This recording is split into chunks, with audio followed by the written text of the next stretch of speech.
Welcome to the Divine Mess, a sanctuary where the dance of the empowered masculine and the divine feminine unfolds in all its glory.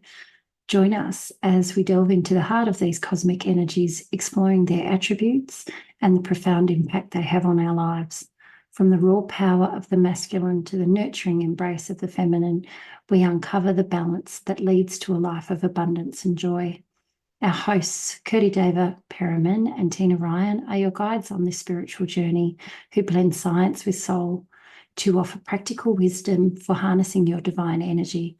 We celebrate the beauty and imperfection, embracing the chaos of life's journey as a catalyst for growth.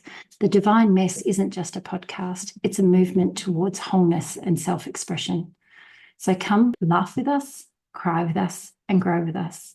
Every episode is an invitation to explore the depths of your being and to live out loud, authentically, and unapologetically. Subscribe and join our community of seekers as we support each other in this extraordinary, messy adventure we call life. Well, good morning, good afternoon, and good evening, wherever you happen to be listening. This is the Divine Mess, and if this is the first time that you are joining us, I am Tina Marie and I'm a self-love coach, and I help women moving through separation and divorce to understand what their second season is going to look like. And as I am every week, I'm joined by my very gorgeous Mauritian French-speaking, triathlon training Zen master, Mr. Rev Eva Vennari, who is also a cosmic alchemist, which sounds really sexy. So I'm sure I will get him to explain that to you and what that means. And then we will have the pleasure of introducing our guest who has joined us on the virtual couch today. I don't think I have a sexier way of explaining it, but you do. You do have that tone. So thank you, Tina, and welcome to the audience. As always, we have been having wonderful guests, but before we move on to our guests, I'm Rev Eva Vennari, the cosmic alchemist, like Tina said, at the Golden Temple. I'm trying to get this right. It's about transmuting fear. See, got it right, into love. And I was thinking before, you do the introduction, I was like, I'm going to say like transmuting love into love. That's what I'm going to say from now on, because I keep missing in that. So if I mess it up next time, it will be transmuting love into love. That's all it is. Thank you for coming, everyone. So I will leave Tina again to do the introduction of our lovely guests. Today, this is going to be a super exciting conversation because I've already had a conversation with this amazing woman and we had the best time. So I'm sure everybody else is going to get involved in all the shits and giggles and the fun that we're going to have today. But we are joined by the delightful Reverend Eva Vennari. I got that right, hopefully.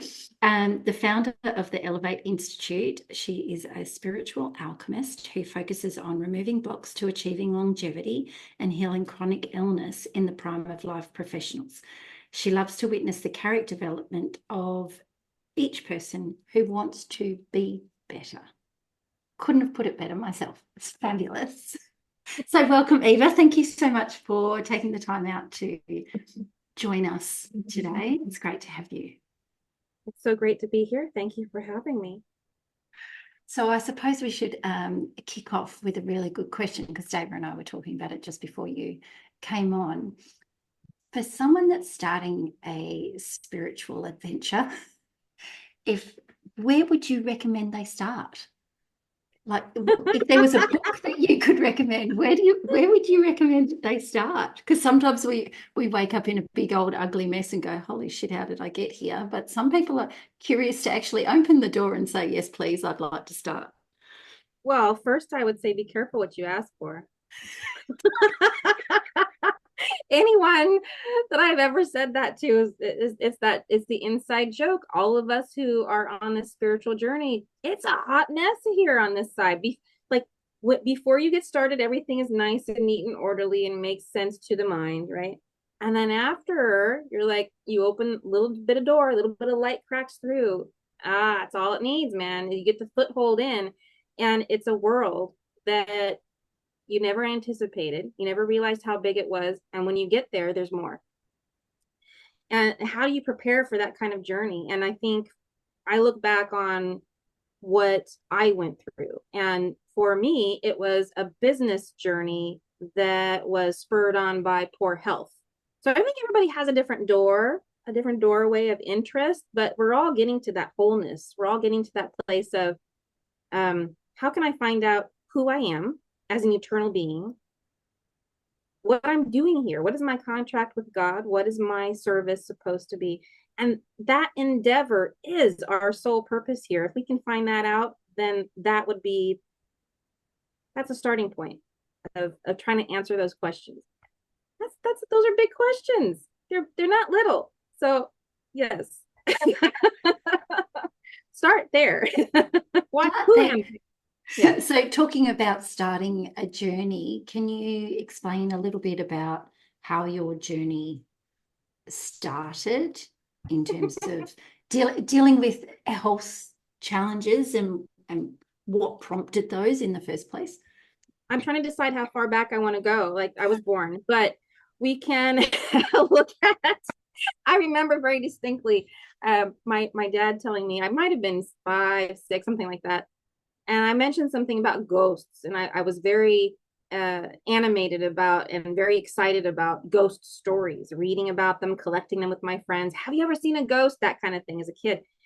And my dad just turned to me, glasses, reading his daily news, and he kind of just lowers and he looks at me over his glasses. Eva, there's no such thing as ghosts. And then back to his reading, he went, and I just went, well, who am I talking to then? What, what is this? So I had to deal with that juxtaposition between I depend on this man for my life. He's going, if I don't agree with him, there might be trouble, versus my reality. And so that's where it all started. And I think in suppressing that desire to interact with the other world, the invisible, I think that is what caused a lot of my chronic illnesses that eventually came back around to being the very thing that allowed me to re-energize and react to that world as an adult. So that's kind of how it started. I ended up with chronic illnesses, and I mean chronic fatigue, anxiety, insomnia, depression, fibromyalgia, itchy skin, heart palpitations, short-term memory loss, hypothyroidism. I was told I was infertile, and I went through perimenopause at 28. I was told I'd be in a wheelchair by the age of 35, and I'm now 50, and I dance in heels, and none of those things that I mentioned do I suffer. So there is a way out and way through, but you got to become a little weird. That was my journey.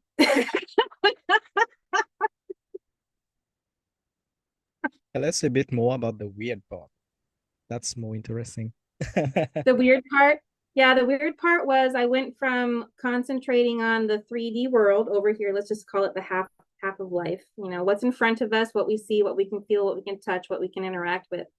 And those ghosts started to enter into my life. And about the same time as I became certified in mineral balancing, my ex-husband passed away of a heart attack. And when that happened, he attached himself to my auric field over here, literally, like right here. I could hear him talking.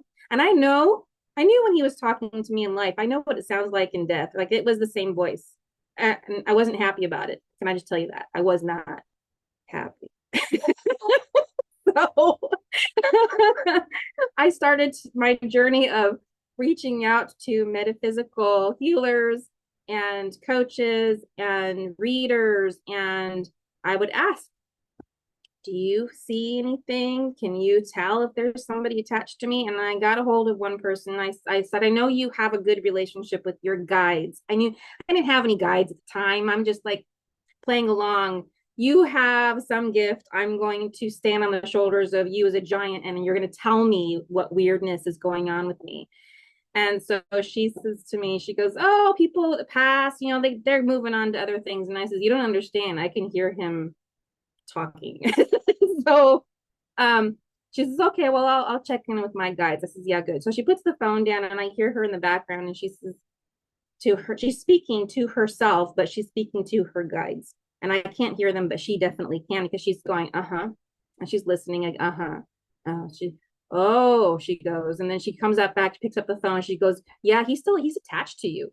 well, yeah, how do I get rid of him? And this was the beginning of my spiritual journey of understanding I'm clairvoyant. In fact, all of my clairs are open. Lucky me. And here's how they all work. And my introduction into soul contracts and into working with the Archangel Michael and his soldiers and understanding how to create the light to heaven. And my job is to help ferry these souls to the other side. And what? What? That's weird. That's the weird. That's normal. I would say that's normal. On the divine mess, that's called being normal. If you're talking about the 3D, then it's like, that's the weird part. Man, the 3D is boring, isn't it? It is. I think I would be eternally bored if I didn't have the other world to play in. I really do. Yeah, and now jump to not to bulldoze. I want to introduce this, and you can bring it up later or not. But I now get to play with dragons. Whole other world. Ooh, yeah. You just spoke, my friends, very, very, you might as well have been speaking French to him because it's just his thing. Both Archangel Michael and dragons are my thing. Yeah, definitely. So He's I doing the can little cheerleader dance yeah, over there. yeah. No wonder I can say like Tina has been waiting for this conversation. She's like, you got to speak to her. You got to speak. No wonder. Like we are just in like I think 5 minutes or so. And it's like there's so much that you shared about your journey that I really appreciate, like, and I'm sorry about your husband, and I'm happy that you found your weirdness, like in that, and you find it fun. That's just amazing. But I'm just curious, like, can you describe like how a bit more about that start? Because I know for a fact that with some coaches that I'm working, they're finding resistance to that spiritual journey and that Yeah. weirdness that you're talking about. Can you share a bit more about that before we move on Lots to of the resistance. dragons?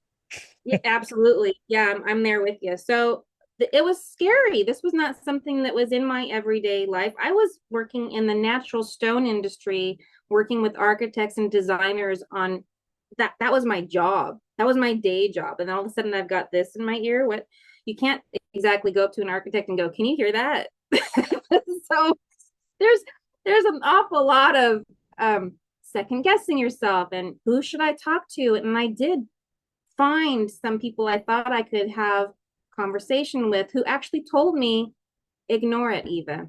You're better off if you ignore it. Ooh, that's the worst advice ever. Why? Because the universe, when it wants your attention, it's going to hit you over the head with a 2x4. And if you don't respond after being hit by the head with a 2x4, it's going to choose a 2x8 or something else, or you're going to, or you're going to have a near death experience. There's some way it's going to get your attention. And I just kept following that attention getting and finally gave in to, I guess I need to learn this. And here's the other part that happened. I would have intermediaries, people that I learned to trust, like the psychic surgeon that helped me get my ex off of me. Those people were integral in me deciphering and interpreting spirit, who was speaking to me, what they were saying. And I remember very distinctly in one of my very first astral travel experiences, I was going to a person, I'm in Los Angeles, and Santa Monica is just right off, like really close to me. And this was the location of one of my very first trusted advisors in this world. She came up to me and she says, my guides, again, another one of guides, I didn't have my guides yet. My guides are telling me I need to give you a session. What are you talking about? What kind of session? And I'm just to her face, I'm really, tell me more. And inside, what are you talking about? Right. There was a lot of questioning. And so she put me into what's called a crystal grid and did some sound bath stuff. And I went immediately into a travel. On my way in my car to that first event, I see from, I guess, the area where the rear view mirror is, a little hand come through heaven with I don't know what you want to call it. It was just something to hold on to, and a baton. Let's call it a baton. And so I reached up to grab it, and this is again here, it's up here, but I'm seeing it. And I go, okay, what's this for? And I hear, you'll see. So and this was the repeating theme. So when you think you're going crazy and you receive something from spirit, ask, what is this for? And the surefire sign of it's from spirit really is you'll see, because that's what they all say. They all say that to everybody. Yeah, it doesn't come with clear instructions. There's nothing written. It's just you'll see. And you do, but you do later. It's not in your time. It's not because you want it to. It's in their time. Yeah. So that's what it feels like. And it's very much that Yeah. patience and trust and surrender bit as to you don't need to know the how, nor do you need to know the why. Too bad, so sad if you think you do, because you don't. Yep, that's ego, man. That's a lot of ego. Yeah. Off you go, and we'll let you know when we think that you're ready. Not in your timing, but in our very good timing. Well, to them, they're outside of 3D, so they don't have the aspect of time and space. They're in their own 5D or later. You know, they're in a different dimension altogether. So to them, time doesn't exist. Yeah, in the present or the present moment. So, you know, like, get on with it. Yeah, you'll see. So what prompted becoming a minister? So I took Reiki. It was one of those little inspirational moments of, gee, I wonder what I should learn next. You know how when you have those questions where you're curious and you ask spirit, gee, I wonder what I should learn next. And then I received from one of my spiritual practicing masters on planet. She's actual in a human body like me and you. And she's, yeah, we're going to have a Reiki class coming up. You should really attend and be, you know, go. And oh, okay. So California law says you can't touch a person unless you are an esthetician, a doctor, or a minister. So I'm like, oh, ordained minister it is. And so that's what prompted me. But you two are laughing yourselves out of the chair. It is funny, but it's like this is it is something that has allowed me to take on and own the fact that I was trained by angels. There's no certification that says trained by Archangel Michael Soldier and how to clean off a soul body and send them to the other side. Like you don't get that in a school. You don't get that in a book. You don't get that. So ordained minister, it is. It's fine. That makes sense to humans. Oh, she's a minister. I can go and offload all my verbal vomit all over her because she's a minister. That's her job. That's what she's meant to do, right? Oh, I hear the most terrifying things about how the human body responds to, you know, life all the time. So why not be a minister? It's all right. Yeah. And so do you practice like sermon preaching, or is it just more for the ability to go and get people and shake them violently and go, wake up to yourselves? So I discovered as being a practitioner in mineral balancing science that the symptoms that you have when your body is out of balance minerally are the same as when your body is actually being attacked by spirit, or you have an entity attachment, or whether or not you have a need for exorcism, or even a need for a soul retrieval. So there's all of these things spiritually that I get to do that require, well, it's nice to have the title, but do I get to do sermons? This is it, man. This is where I get to do sermons on podcasts.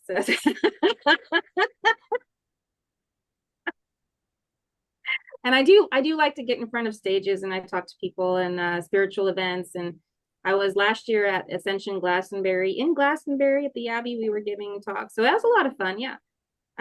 But yeah, mostly I'm doing things like exorcisms or clearing out a home, getting rid of you know, there are haunted homes that show up on the haunted, what is that called? People who go to haunted homes and then they put it on video, all of those. The haunting shows. and I was on a paranormal podcast, a couple of them, not too long ago, and we were talking about a particular experience that the host had had, and the owner of the house of that experience called me, and she says, I would like you to clear my home. I'm tired of all of this energy and people coming in and wanting to do ghost stories. So we did. We cleared it out. We can do that remotely. I get out on the phone. We spent about an hour together, and done. I haven't heard from her. She's happy as a clam.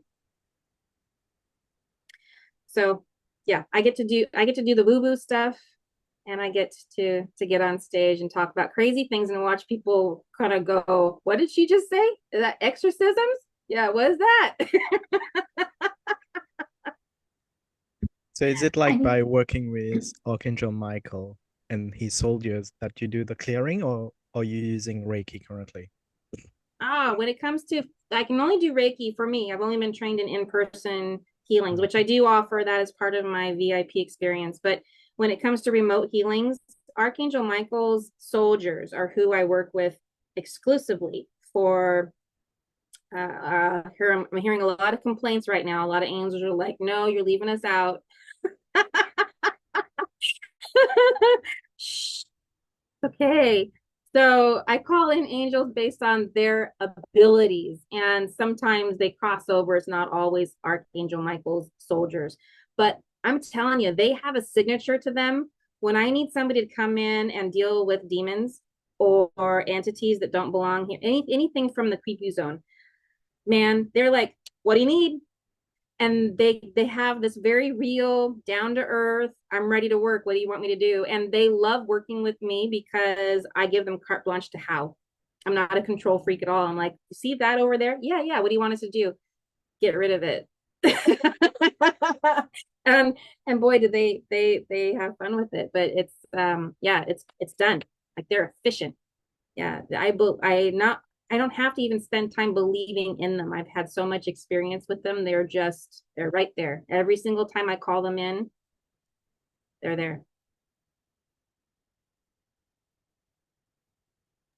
So with Archangel Michael as well, I know like he talks about like Diana Cooper speak about that. Like Archangel Michael has his dragon, like deep blue dragons, or the royal blue dragon coming in, and gold as well.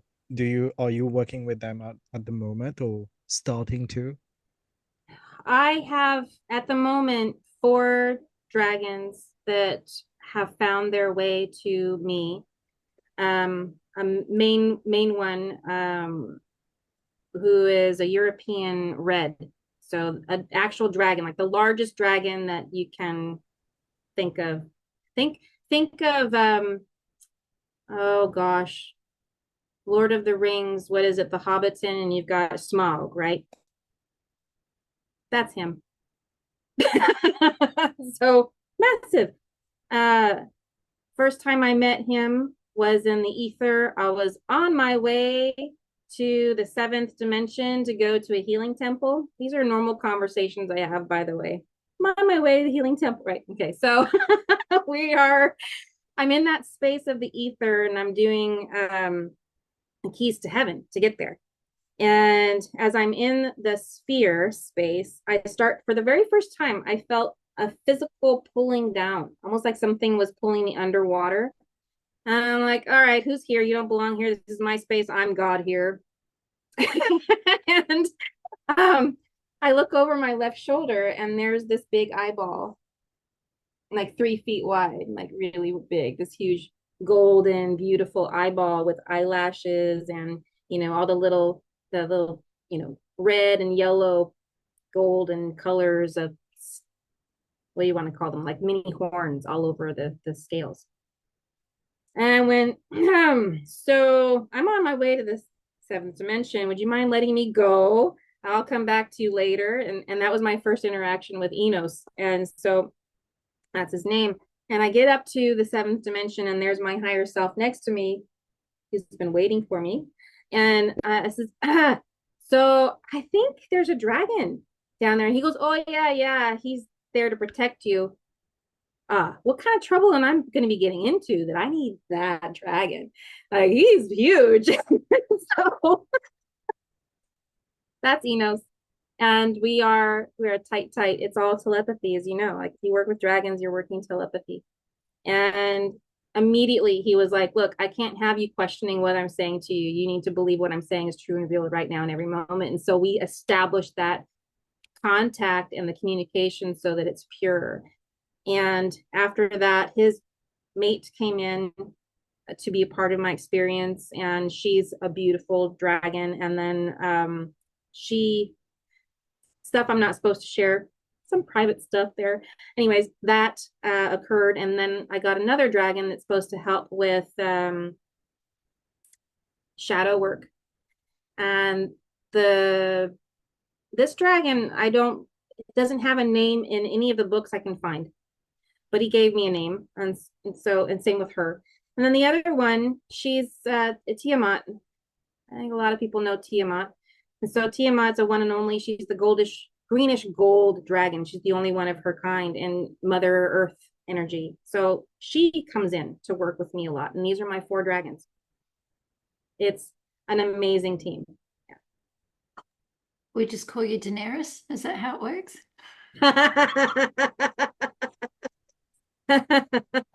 as Enos just blows a little bit of fire, yeah.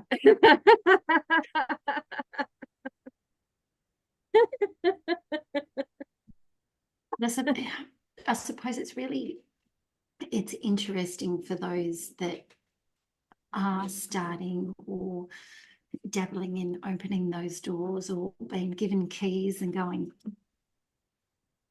yeah, not really sure that I want to kind of do that.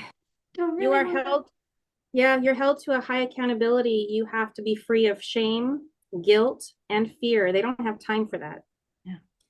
If you indulge in any of that, I don't know that I'm worthy. I'm not sure if I should put the key in the lock and turn it. Don't. just jam it in and wait for the tidal wave. Pretty much, on your yeah. ass. I've been exposed to things I never thought I would be in ways with the dragons that angels can't even do. Yeah. And they're a more recent addition to your team, shall we say? Yeah. Yeah. I've been working with them for about a year now. Yeah. And I've been working in the world of metaphysics since 2008. Okay. So long time without. In fact, I thought I was forgotten. I thought, oh, well, I guess I'm not meant to work with a dragon. A little bit butthurt and going, oh, I guess that's for other people, you know. But they showed up, and he says to me, yeah, no, we worked together before. I was just waiting for you to be open to it. I says, how many times before? And he says, well, 2,917 to be exact. So we have some history. Oh, I could just like sit and listen all day. I don't know about you, Dee, but it's just like, Oh yeah, yeah. this is so I cool. feel like I'm on an episode of How to Train Your Dragon, so I'm loving it. Of course, I just love it. Because you're speaking our language. We would say, yeah, I just love it. I'm just curious, like for you, because you have like angels, archangels, and like the soldiers and dragons now coming into play.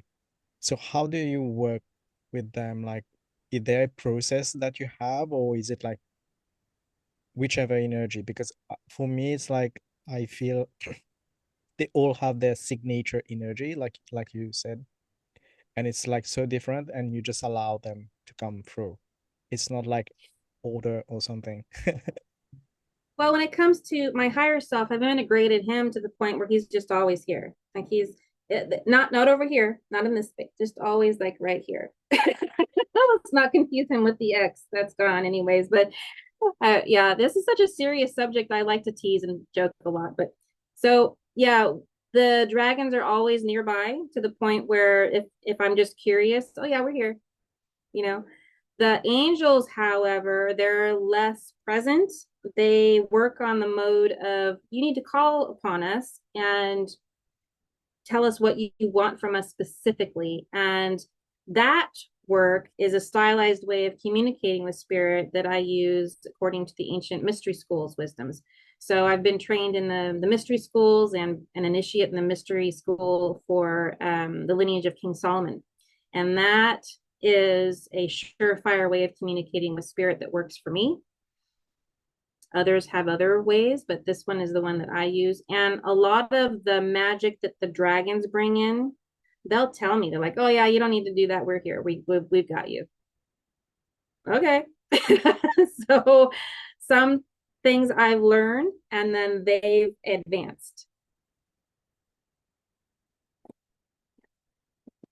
And the clairs that you were talking about before, was that in the beginning? Was that something that started for you as okay, here's the whole smorgasbord, or was it just as one developed, the next one popped in, and then the next, and then the next? How did it work?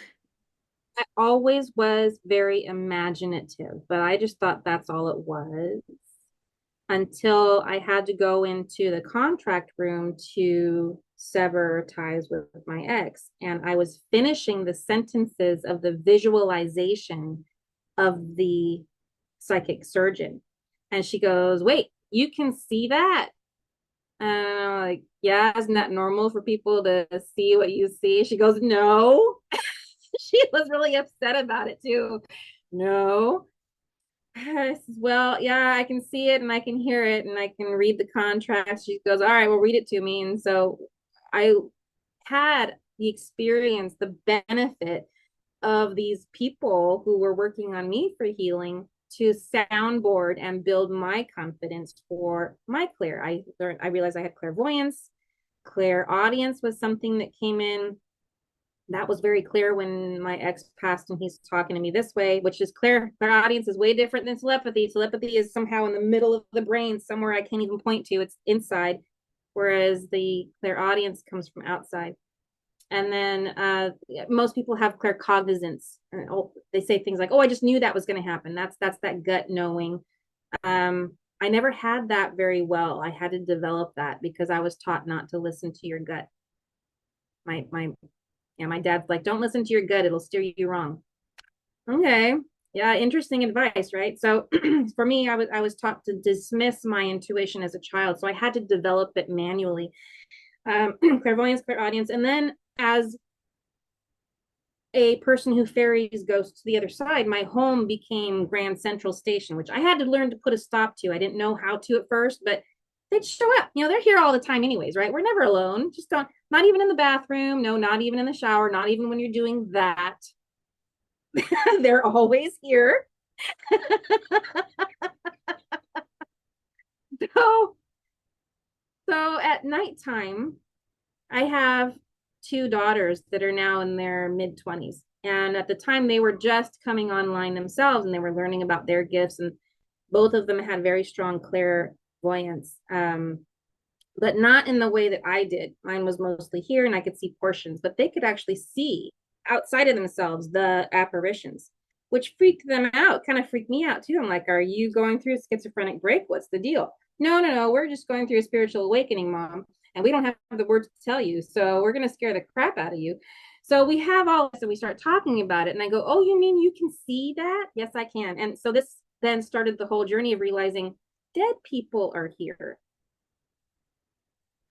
Okay, let's talk to them. So the three of us, my two daughters and myself, we would have these conversations with those that showed up. Why are you here? Most of them were very confused. Where's my body? Where did I go? What happened to me? You know, am I dead? I don't even know what happened. And so we would have these conversations to help them get over the hump of shock, anger, fear. I don't know where I am. I don't know where I'm going. Can you get a message to my family? All of that. And so the three of us had that opportunity to build up our confidences in all of our clairs.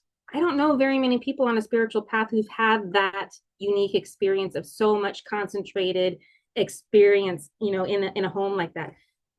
Mostly it happens much farther apart. It was nightly. I'm telling you, these girls were trying to get ready for bed, going to school the next day. We're talking about junior high and high school. And I'd be putting my head down to go to sleep. And all of a sudden I'd hear one of the stations, one of the two girls, Mom, because something had showed up in their space. Some ghost is primping in the mirror because we do it dead and alive, waiting to talk to me. They've been hanging around waiting to talk. And so at the nighttime, every night from 2013 to 16, we had ghosts. So it was that development with the practice. It was boot camp for me, because now, like you're talking about, Diva, the energy signature, you can now recognize what is what. Just like you're walking down the street and your best friend comes towards you, you recognize their face. It's the same type of thing. You recognize the energy. So the development is slow and sure for most people. For me, I was thrown into the deep end as usual. Yeah. Now we're on Ghostbusters. I feel Yes. like the movie. So when you learn about like the ghosts, all those energies, because you talk about like going to schools, you know, like these ancient schools. Are you talking like when you were astral projecting, then that travel, or that's how it No, happened for you? I had astral traveling, but before I knew what astral traveling was, that was that friend who said, "Oh, my guides are telling me that you need a session." Uh, I had no idea what astral travel was, and I had no idea that I had been doing it unsanctioned. So on my own, until much later when I went to a physical school, like a physical class, like we're going to have astral travel class today. And it's from, 8 o'clock in the morning until 4 o'clock at night. We're going to get a half hour for lunch. We're going to, that was a class. And you learn the hygiene, the spiritual hygiene to protect yourself, because don't go fooling yourself. If you throw your body out into the astral field without protecting yourself and doing the due diligence of that spiritual hygiene, you are going to put yourself into some serious trouble. You're going to end up talking to me about getting rid of some attachment. Can you share a bit more about the spiritual hygiene? Because I don't think I ever heard that, except like Kyle Gray speak about spiritual self-care, but that's it different, right? That's different. Yeah. Spiritual self-care, I would say, is meditate, communicate with yourself, your higher self, learn who your guides are, understand how to communicate with them, do this daily, that kind of stuff. Where spiritual hygiene is about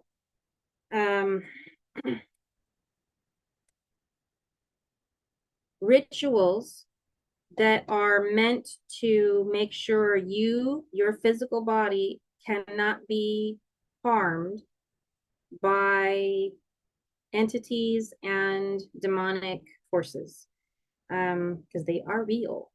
So I start everything with a magic circle.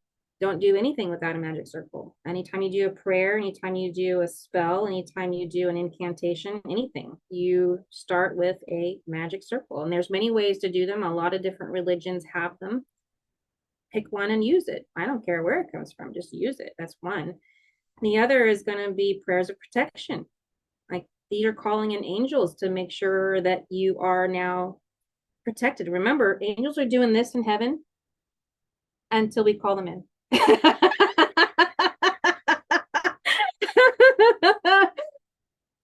Mm-hmm. Yeah. That, and we have to make sure that we're taking that spiritual self-care is also the practice of processing shame, guilt, and fear. Right. So it's before I do any sort of exorcism and I get on the phone with a person who's in trouble, I'm a half hour ahead of time calling in angels, protecting my physical space, smudging, whatever it is that I need to do. And I have my own ritual that I go through and I do. But I do that practice first, and then I do what's called a calling upon, and I bring in the angel specific for that person, for that healing at that time. And I tell them, go to that person and then bring me back a report. And that's how it works. So I'm never actually the one doing the healing. I send people, things, and astral beings on my behalf. And that's the biggest mistake I see a lot of healers make, is try to use their own energy to run eternal energy for healing. Don't do that. Yeah. So it's like you become the conduit through which the energy needs to flow, but you're not the one doing the work. Yeah. You're the broker, essentially. Yes. So it's a brokerage. You're the middleman. You I connect the mediate. dots for people. Yeah. Yeah, I mediate. I have been gifted with a few things. One is the Akashic records. One of the very first astral travels I went into, where like the one where I got the baton ahead of time, and he's like, "Yeah, you'll see." The astral travel was to a space where it was basically, who is that has the book of life? Is that Peter at the pearly gates? Catholic. So you think so? Yeah.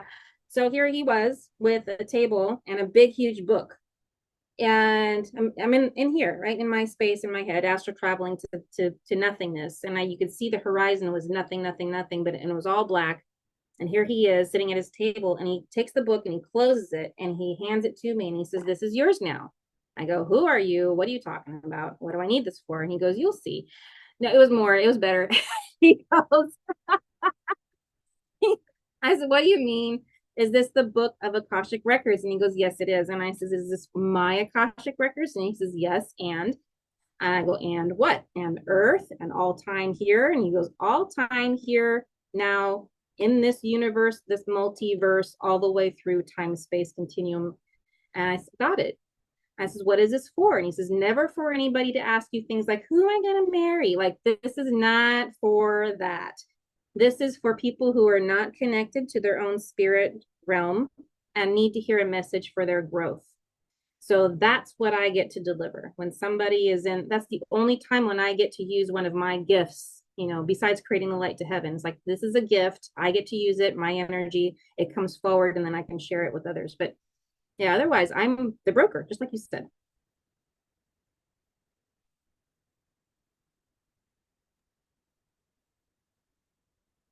And are there any other secret gifts that you've not told us about? It seems to be like this, like laundry list of this one and this one and this one and this. Have you left anything out, or are you just sort of sharing the icing on the cake today? This is the icing. Yeah, I've have. So you ever watch X-Men, the movie, right? And there's the one that's called Rogue. She's got the silver through her hair, so she can touch other X-Men and she gets their gifts temporarily. I get them permanently. So if I'm in the vicinity of any other healer and they reveal to me a healing ability that they have, it's almost like I just wake up and go, "Oh, I recognize that," and it becomes part of my repertoire.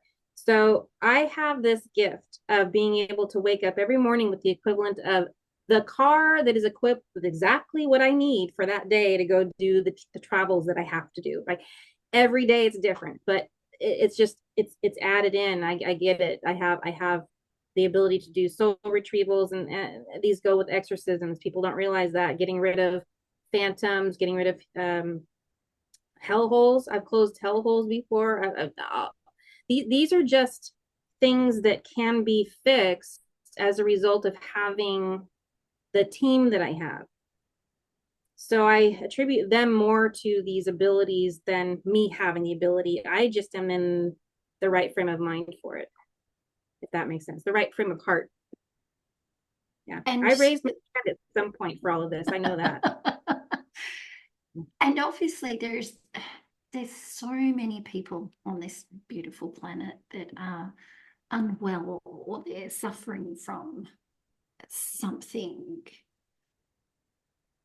Do you think that it's purely for the fact that they've ignored the tap on the shoulder, the hello, you're on the hamster wheel and you need to get off and you need to be doing something else? Are these just the universal bitch slaps to get people to stand up and pay attention? I think based on what I've learned so far, not everyone is going to awaken, and it's not everybody's job to awaken. We need people to be worker bees and to be focused on, the day-to-day life of living on earth as humans, and they're fallible and they're crazy decisions that they make, because free will is the whole reason for being here.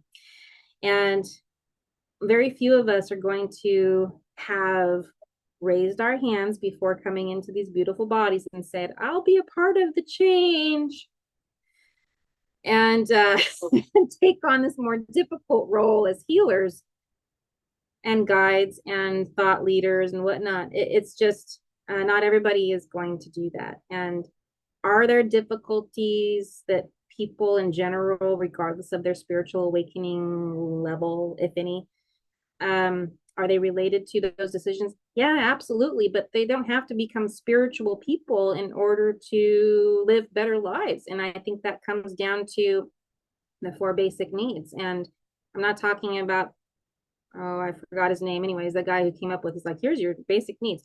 I have a different list. It's, yeah, we need our environment of our earth and the air we breathe and all that. But that's one. That's just one. That's earth. The other one is going to be our ability to consume. The third one is our ability to expel. We're getting rid of stuff, because if we can't pee and poo, we're going to die. And any doctor will tell you that, right? We forget that that's a necessity. The other one is love. People get this one wrong. This is what causes most heartache right here. We break our own hearts all the time. And this is what I've learned. It's not about loving others. It's about the choices we make and loving ourselves on the first 3 needs. What kind of environment are we putting ourselves in? Is it healthy? Is it loving? Is it kind? What kind of things are we putting into our bodies and ingesting, and drinking? Is it kind? And then what kind are we taking the time to make sure that we expel, that we meditate, that we get rid of what doesn't belong, including friends that we've outgrown that no longer serve our highest good, including the internal self. Like, what have we done for all of that? That's love. It's not this ambiguous thing of like, oh, I have feelings for you. No. Love is a decision on a daily basis of the 3 other needs. And suffering in life comes from making poor decisions on those first 3 needs. Yeah. I think you were talking about Maslow, if I'm not mistaken, about the hierarchy of needs. Yes, that's the one. I prefer your way of seeing life compared to Maslow. So it's just amazing, like how you have this amazing team working with you, and you give so much credit without using your energy. I just love that. Like, you are focusing on their energy and it's them doing that. And that's just amazing, like how you can dissociate, I would say, or I don't know if it's the right word, from that, and protect. How have you learned that, like, to trust that they are the one doing the healing, or whatever is needed in that time? How have I learned? A combination of things. And the first layer of that would be when I was raised Catholic, which means you don't read the Bible. So I decided at some point to pick up the Bible and read it. Like, that's an ongoing internal joke with anybody who is raised Catholic. So I picked up the Bible and I was reading it. And I remember in the Old Testament, it talks about Moses. He was banned from the promised land of milk and honey because he took credit for winning the war, right? I was the one who held my hand above with the stick, whatever it was called, the staff. And I'm the one who, he took credit. And so he was banned. And that just stayed in my mind. We don't do anything without the other side. We don't do anything without God, without source, without energy, without our guides, our healers. You don't. We're here at their whim too, but also we're in it together. It's a co-creation. So that was layer 1. That's a lot of information for layer 1. But layer 2 is the training. So I had the formal training in the mystery school. Like, here's how you communicate with the other side, and they kind of echoed the same ideals, that you don't want to take credit for spirit's work. You're facilitating. You're not doing. However, you get to do that work because you are a reflection of eternal source energy, God, creator, God energy. Like, you have that within you. That's our DNA, right? So those are the layers. And that's kind of how I built that belief system. And then working with the different guides and loved ones and on angels on the other side, working with them galvanized that belief.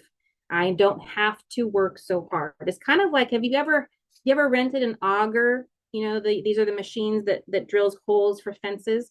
I used to live in Idaho, and I had 5 acres, and I had to build a fence for my horses. I have had a crazy life. So the auger, all you have to do is hold on to it by the handles. The motor turns the drill, and then it works. You're going to work way too hard if you try to push it into the ground. It'll self-drill. It just goes down. And it's the same concept when you're working with spirit. All you have to do is be in alignment with it. That's it. And hold on. It's that concept is true.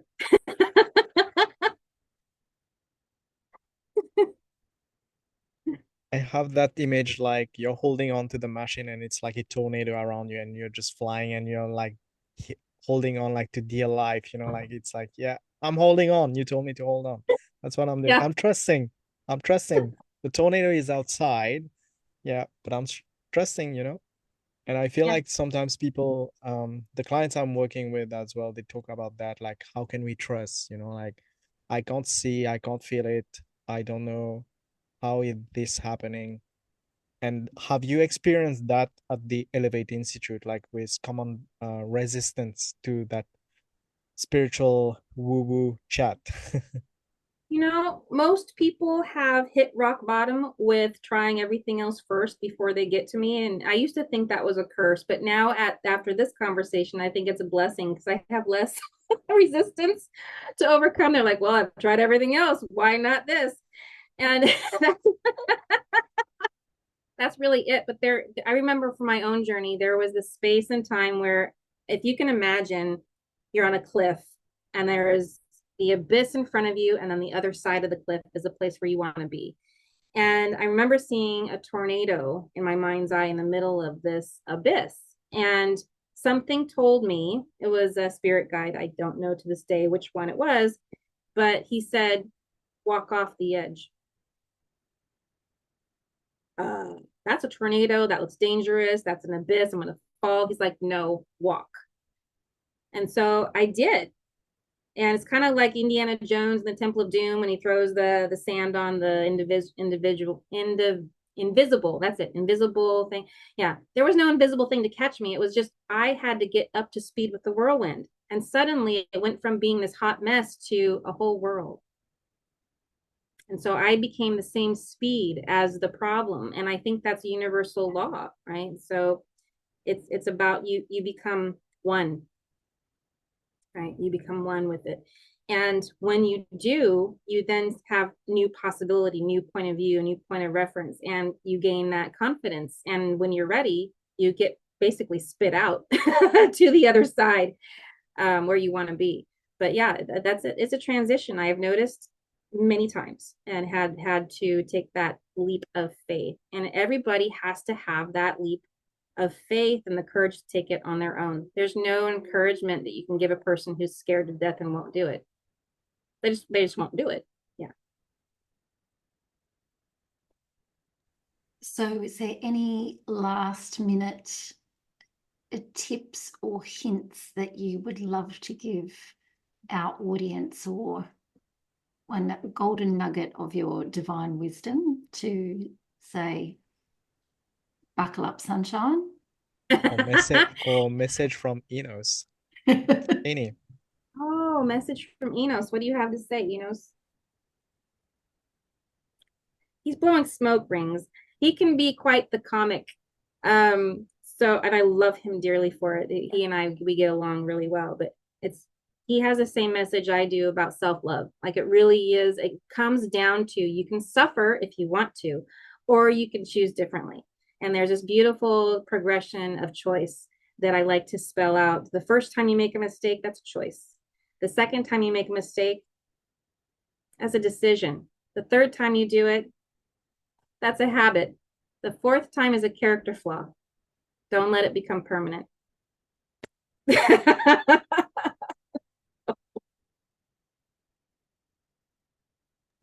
That's gold. Can I just repeat that to my children on a regular basis? I think I might print that up and stick that on our fridge. I think we are going to play that on the loop. Like, we'll cut this part of the video and just play it off like on a loop. YouTube Shorts, winning. It'll go viral.